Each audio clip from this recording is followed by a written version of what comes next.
وہ مہینے جو زبان مصطفیٰ پہ جن کا نام آ گیا، حضور علیہ السلام کے مبارک لب جو ہیں ان پر جن مہینوں کا نام آ گیا، یہ بھی ایک عظمت کا گوشہ ہوتا ہے۔ تو حضور علیہ السلام نے اپنی زبان اطہر سے رجب کا نام لیا، پھر شعبان کا نام لیا، پھر سرکار نے رمضان کا نام لیا۔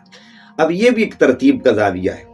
اہل محبت اور اہل تصوف فرماتے ہیں کہ جو رجب ہے وہ پہلے آتا ہے، پھر رمضان، شعبان آتا ہے، پھر رمضان۔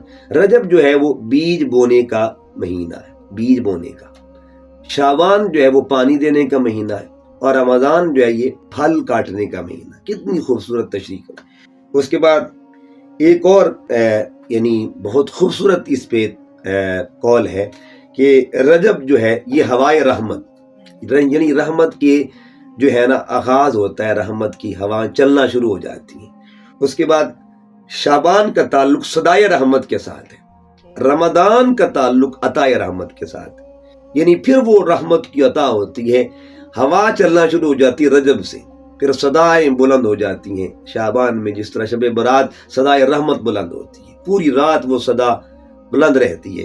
پھر عطائے رحمت، پھر اس رحمت کی جو عطا ہے اس کا کامل جو ظہور ہے وہ رمضان کے مہینے میں ہوتا ہے۔ اسی طرح ایک اور قول ہے کہ رجب میں جھونکے آتے ہیں، اور اس کے بعد شعبان میں بادل چھاتے ہیں، رمضان میں بارش برستی ہے رحمت کی۔